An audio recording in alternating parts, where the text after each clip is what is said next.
Buonasera, benvenuti alla TG Sicilia, le principali notizie. È partita la Global Sumud Flotilla, le 18 barche a vela sono salpate da Augusta nel primissimo pomeriggio tra abbracci e applausi. Intanto Israele annuncia chi romperà i blocchi sarà considerato terrorista. Incidente mortale a Belpasso, in uno scontro auto-moto perdono la vita un sedicenne a bordo di uno scooter e un ottantenne che guidava una Fiat Panda, ferita un'altra persona. A Palermo, autista dell'Amat aggredito da un gruppo di ragazzini che gli sputa pure in faccia e danneggia il mezzo. Una violenza inammissibile, dice il presidente dell'azienda. A Trapani, cittadini sorpresi e preoccupati per l'arrivo degli F-35, paura soprattutto per le possibili ricadute sul traffico aereo dello scalo civile. Niente scollature e abiti succinti. La circolare di un dirigente del Civico di Palermo agita le dipendenti dell'azienda ospedaliera. La nota dopo qualche ora viene annullata dai vertici amministrativi. Gli americani del NAS di Sigonella bonificano la playa di Catania, raccolti rifiuti di ogni tipo, sulla spiaggia anche chiodi arrugginiti, vetri rotti e siringhe. Calcio, prima trasferta con novità e informazione nella Palermo che domani sfiderà il Südtirol. In Serie C il Catania in cerca di continuità sul campo del Cosenza. Il Trapani ospiterà la Casertana. Quarto KO invece per il Siracusa che perde in casa contro il Benevento.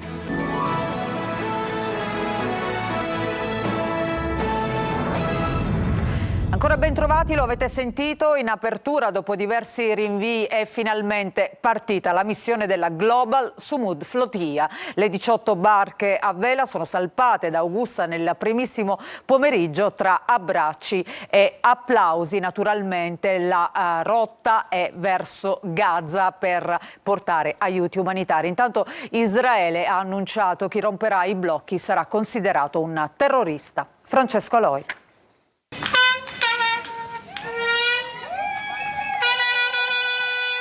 Al porto di Augusta gli applausi e gli ultimi abbracci. Sono quasi le 15 quando finalmente parte il convoglio italiano della Global Sumud Flotilla. Si salpa con quale spirito? Si salpa con grande spirito, di solidarietà verso il popolo palestinese che da decenni sta vivendo sotto un'occupazione, che da 20 anni sta vivendo sotto un blocco che noi speriamo di rompere. Se tutto andrà bene, il viaggio dovrebbe durare una decina di giorni, ma le imbarcazioni sono cariche soprattutto di aiuti umanitari. Lui è uno dei portuali di Genova. Abbiamo già preparato uno sciopero generale nazionale, ci stiamo coordinando con i portuali dell'area del Mediterraneo, ad esempio Pireo o Fos du Mer per dirne due, per far sì che nel momento in cui bloccano la missione scatti lo sciopero generale e il blocco dei porti a livello europeo. Tutti motivati con un obiettivo: aiutare chi vive sotto i bombardamenti ormai da troppo tempo. Con noi assolutamente ci sono giornalisti, ci sono rappresentanti dell'ONG, ci sono appunto un europarlamentare e un senatore, quindi una fotografia direi molto variegata ed eterogenea della nostra società. Da Israele però non arrivano buone notizie. Il ministro della sicurezza nazionale Itamar Ben-Gvir ha detto che chi romperà il blocco su Gaza sarà trattato come terrorista. A noi non serve protezione diplomatica, non è quello che cerchiamo, a noi serve che la Palestina venga effettivamente liberata, che i nostri governi agiscano. Molto preoccupati per quello che succede, sperando di essere in tempo, sperando che tutta la gente che è con noi capisca l'urgenza della cosa. E adesso la cronaca a Catania, nella provincia di Catania, un incidente mortale è avvenuto a Belpasso, a perdere la vita un sedicenne che era a bordo di uno scooter e un ottantenne che guidava una Fiat Panda. Orazio Longo. Una scia di sangue che si allunga inesorabilmente ogni giorno di più. A perdere la vita stavolta sono un sedicenne e un ottantenne. Lo scontro è avvenuto in via Calatafimi, strada che collega Belpasso con Ragalna nel catanese. Sono ancora visibili sull'asfalto, come si vede dalle immagini, i segni del tragico impatto tra un'automobile guidata dall'ottantenne Antonino Borzì, pensionato di Ragalna, e lo scooter a bordo del quale viaggiava il sedicenne Stefano Spitaleri di Belpasso. Secondo una prima ricostruzione, l'auto e la moto si sarebbero scontrate frontalmente. Sul posto sono intervenuti i vigili del fuoco e personale del 118. Richiesto l'intervento dell'elisoccorso, il velivolo però è dovuto rientrare senza trasportare nessuno. Ad effettuare i rilievi sono stati i carabinieri. Nell'incidente un'altra persona, che si trovava probabilmente a bordo dell'automobile, è rimasta ferita, riportando un trauma cranico. Immediata la notizia ha fatto il giro dei social. Il sindaco di Belpasso, Carlo Caputo, a nome proprio e dell'intera comunità, ha espresso profondo dolore per la scomparsa del ragazzo e sentito cordoglio nei confronti delle famiglie di entrambe le vittime. Assieme al comitato dei festeggiamenti Madonna della Guardia è stato deciso di sospendere e rinviare l'evento previsto in piazza Stella Aragona. Una maxi operazione contro la criminalità giovanile è stata effettuata in tutta Italia in 20 giorni. 62.000 controlli, oltre 300 arresti, scovate armi, droga e violenza social. Coinvolte anche le province siciliane da Catania ad Agrigento. Sentiamo Eva Spampinato. È una fotografia chiara e preoccupante quella scattata dalla Polizia di Stato con l'operazione Alto Impatto condotta su scala nazionale. 20 giorni di controlli mirati, arresti, perquisizioni, sequestri per contrastare una criminalità giovanile sempre più diffusa, organizzata e spesso connessa al mondo digitale. In tutto il paese sono 283 i maggiorenni arrestati, 22 i minorenni fermati, sequestrati 19 kg di cocaina, 79 di marijuana, 38 armi da fuoco, oltre 62.000 le persone controllate, più di 11.000 i minorenni. A Catania 2 giovani arrestati, un minorenne collocato in comunità, controlli nelle strade, nelle piazze, nei luoghi di aggregazione dei giovani, perquisizioni a sorpresa in alcune abitazioni e in strada, da San Cristoforo alla Civita fino a San Giorgio. Sequestrati marijuana, hashish e olio di THC, ovvero un prodotto sempre più diffuso dal potente effetto drogante. Si indaga anche per furti, lesioni e spaccio. Nel mirino degli investigatori anche i social network, spesso usati per ostentare violenza e denaro facile, un canale pericoloso di emulazione che porta molti ragazzi al primo gradino della criminalità, anche organizzata. Ad Agrigento, Trapani, Caltanissetta, Gela, perquisizioni nei luoghi della movida, sale gioco, locali, stabilimenti balneari, denunce e sequestri di droga. A Messina 3 arresti per droga e usura e 2 denunce per spaccio e furto di energia. A Gela arrestati 2 minorenni per rapina e detenzione di armi in concorso. E a proposito di giovani, continuiamo con la cronaca, andiamo a Palermo dove un autobus fuori servizio rifiuta di fare salire alcuni ragazzi e scatta la ritorsione. L'autista viene accerchiato, colpito, il mezzo danneggiato. Manlio Viola. Hanno fermato un autobus che stava rientrando in rimessa a fine turno, tagliandogli la strada con i ciclomotori, poi hanno forzato le bussole per entrare. In 4 hanno accerchiato l'autista per coprirlo di offese, spintoni e poi sputi in faccia. Prima di andare via per assicurarsi di non essere inseguiti, hanno tagliato alcuni cavi al bus per impedire che il mezzo potesse ripartire. Una vera e propria spedizione punitiva, quella di 4 ragazzini che ieri sera hanno fermato il mezzo in piazza Croceverde Giardini, al centro dell'omonimo quartiere periferico della città di Palermo. I 4 volevano punire l'autista che qualche decina di minuti prima si era rifiutato di far salire alcuni di loro che volevano essere accompagnati al capolinea della tratta 212. L'autista aveva fatto quel percorso diverse volte nella giornata, coprendo proprio la linea 212 da via Oreto a Croceverde, ma il turno era finito e l'autobus diretto ormai in rimessa in via Roccazzo. Un rifiuto legittimo, ma un affronto per la baby gang che ha organizzato l'agguato. Un episodio che si inserisce nelle ripetute aggressioni agli autisti, negli episodi di violenza di strada ripetuti anche quelli nei quartieri periferici e della violenza da mala movida o per rapina che le cronache raccontano nel centro storico di Palermo giorno per giorno. La notizia dei jet F-35 a Trapani sorprende e preoccupa il territorio, paura soprattutto per le possibili ricadute sul traffico aereo dello scalo civile. Laura Spanò.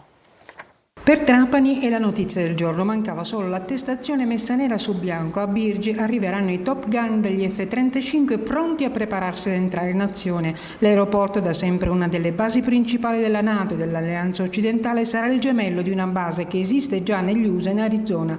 Grande preoccupazione da parte del sindaco Giacomo Tranchida. La Sicilia e la provincia di Trapani è forte Apache sul Mediterraneo? Questo è quello che si paventa. Si sta lavorando per potenziare i presidi militari, ma che lavoro si sta facendo per invece tentare di smussare gli angoli e svolgere una funzione che guarda alla pace e alla cooperazione. Il presidente di Erges, Salvatore Ombra, sembra convinto che il polo di addestramento militare non avrà conseguenze sullo scalo civile del Vincenzo Florio.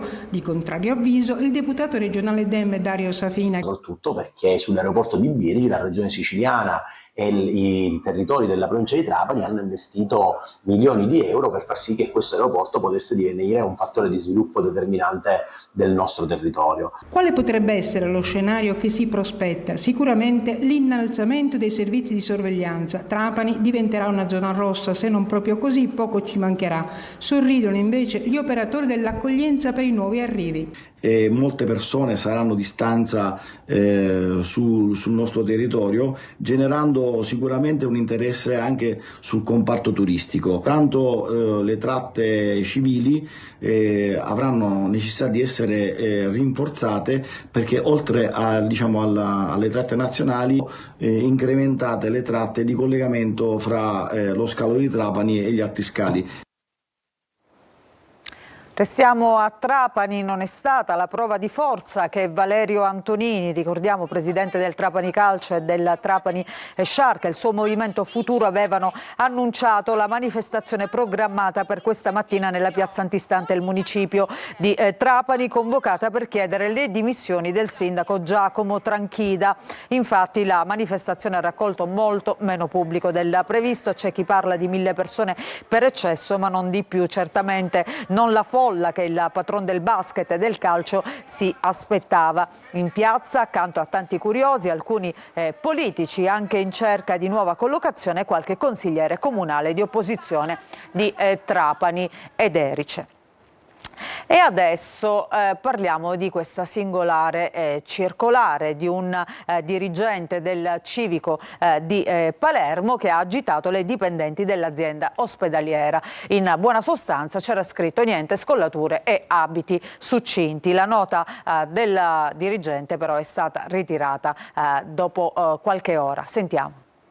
Non sono appropriati abiti succinti o eccessivamente informali, scollature marcate, spalle scoperte, abiti trasparenti o abbigliamento che possa risultare inadeguato al decoro dell'ufficio.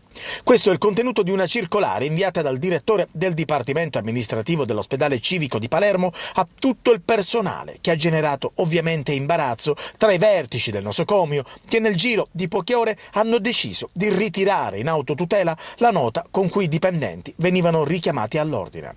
Per rimediare all'iniziativa del dirigente Vincenzo Spera, il direttore generale sanitario e amministrativo, rispettivamente Walter Messina, Domenico Cipolla e Vincenzo Barone, hanno annullato la nota, spiegando al personale amministrativo di non tenerne conto e sottolineando che la nota non è condivisa nei suoi contenuti, non autorizzata dalla rappresentante legale, non soggetta alla direzione amministrativa e neppure sottoposta a nostra preventiva visione. I vertici del civico, contattati da noi telefonicamente, spiegano che questa circolare non è stata condivisa. Inoltre, l'amministrazione stigmatizza qualunque forma di violenza o pregiudizio sessista contro le donne lavoratrici.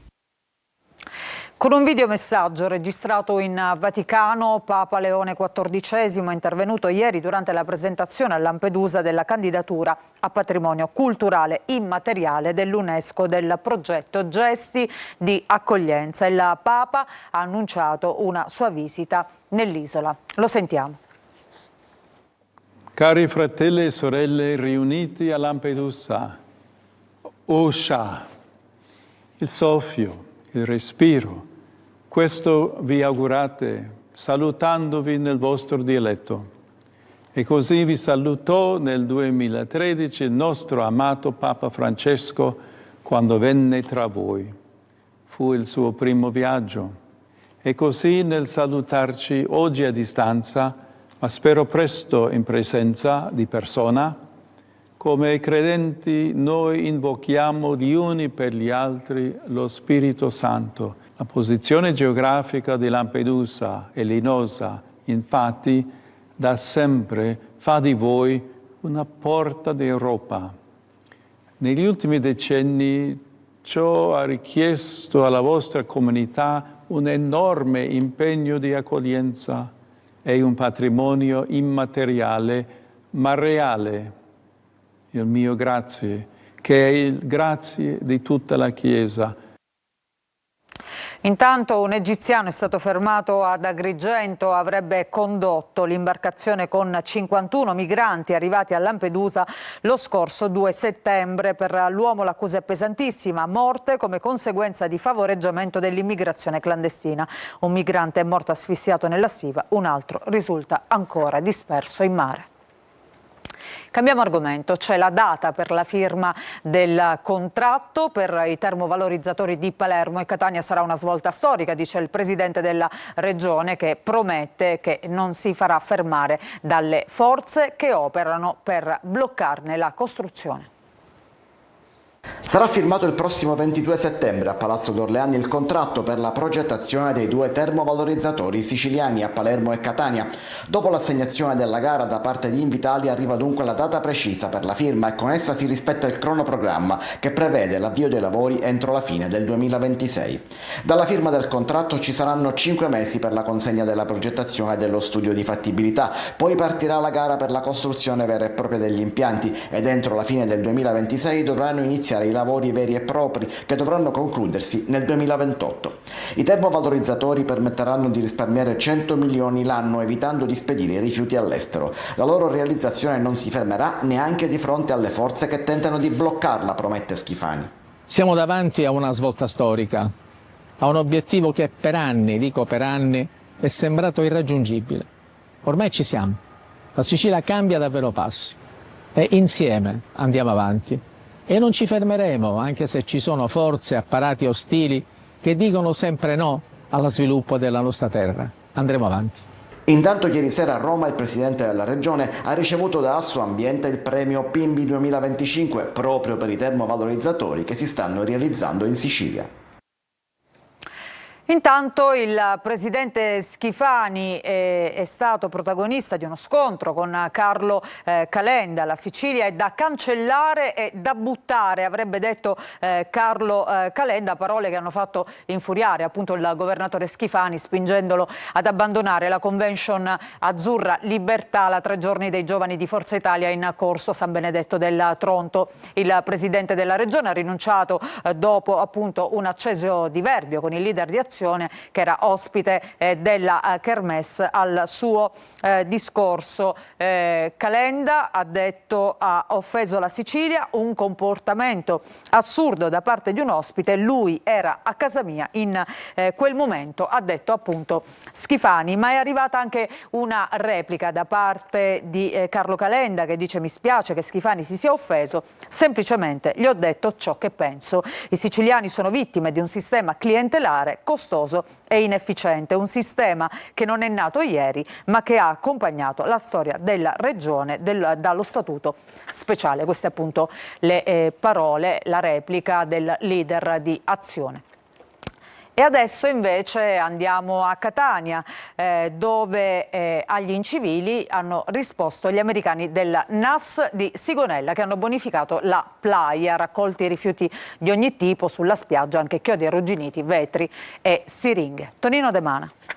30 maxi buste riempite in soli 30 minuti. Dentro spazzatura di ogni tipo, ma anche pedane in legno, bottiglie di vetro rotte, chiodi arrugginiti e persino siringhe. È scattata una nuova offensiva contro la guerra dei rifiuti. A lanciarla i militari americani del NAS di Sigonella, il Rotary Catania Ovest, il Rotaract e le istituzioni locali. Teatro dello scontro tra amanti dell'ambiente ed incivili. La spiaggia libera numero 1 della playa. Non ci arrendiamo e grazie alla tradizione, alla grande tradizione ambientale che proviene dagli Stati Uniti, continuiamo a fare queste attività. IFAECO, l'assessore al mare Guzzardi. Tutti quanti insieme sicuramente non possiamo cambiare la città. In pochi minuti, una ventina, sono finiti tutti i sacchi. E quindi cosa significa? Vuol dire che ancora c'è bisogno di più educazione civica e rispetto per l'ambiente. Bottiglie, vetro, cartacce, pedane e anche siringhe. Sì, a me sono state rinvenute anche le siringhe, questo vuol dire che non è un messaggio positivo, soprattutto perché qui insieme a noi ci sono anche dei bambini dell'associazione di Librino che ci stanno dando una mano insieme al municipio, e questo è un segnale importante per far capire che dobbiamo fare di più tutti quanti insieme per il rispetto dell'ambiente e per il rispetto di tutta la città. Solidarietà e senso civico portati avanti dal Rotary Catania Ovest. Ci dispiace dire che a distanza di un mese vediamo che la situazione non è migliorata, anzi è peggiorata, e questo è un discorso fondamentalmente di cultura. Il Comune di Catania ha garantito supporto logistico e smaltimento dei rifiuti, ancora una volta raccolti a tonnellate. Facciamo una breve pausa, ritorniamo tra poco con il calcio e con tutte le ultime novità per quanto riguarda le siciliane di Serie B e C, soprattutto quelle che sono pronte a scendere in campo domani.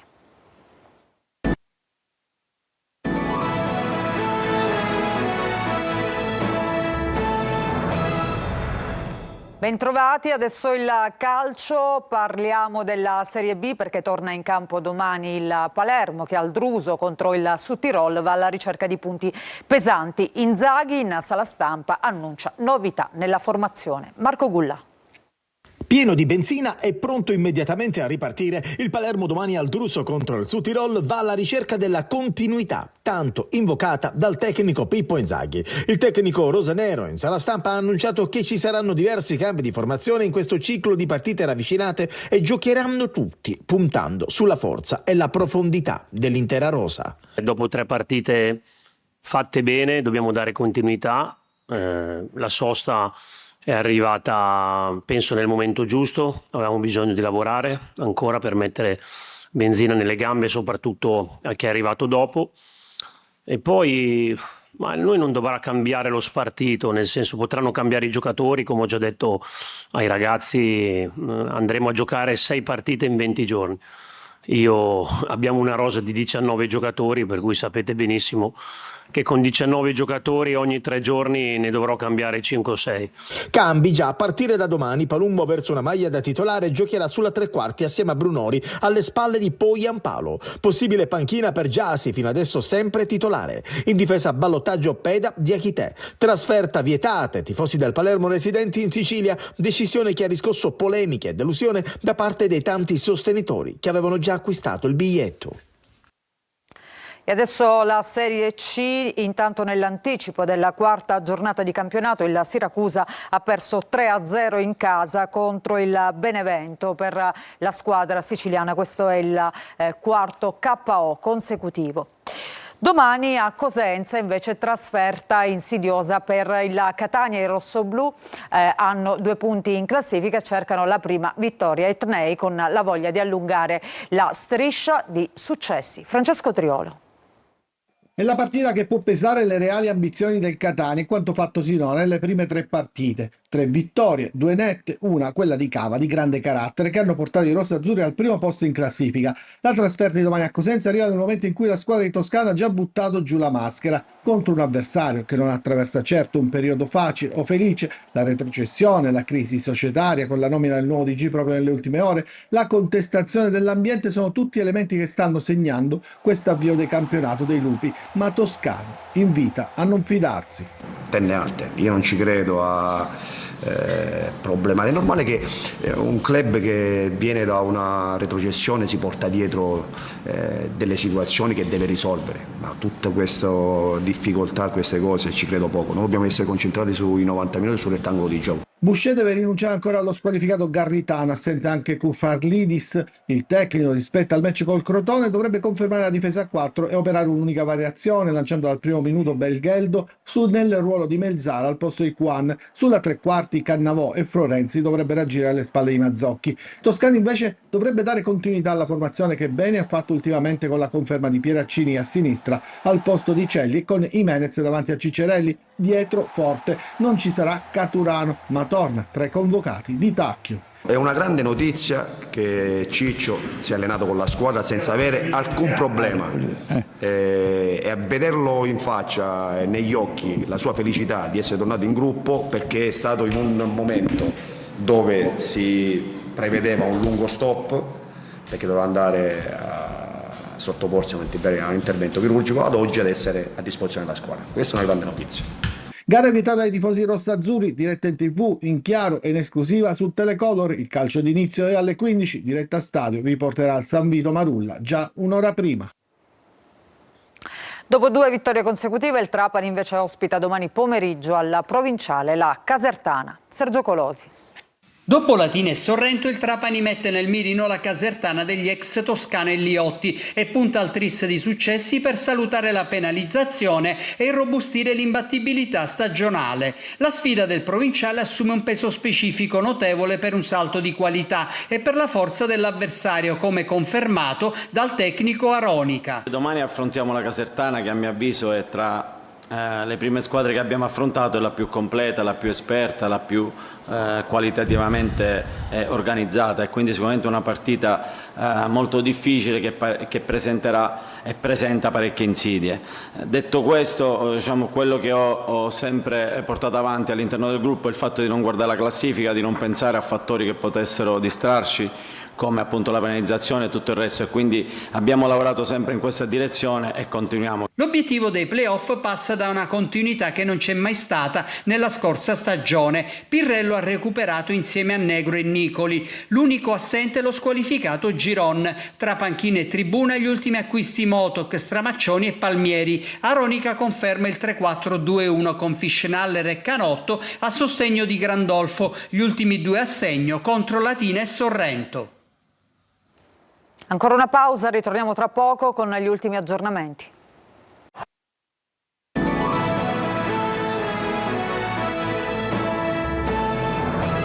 Non ci sono altre notizie dell'ultima ora, questa edizione del TG Sicilia termina qui, grazie per essere stati con noi, vi auguro un buon proseguimento di serata.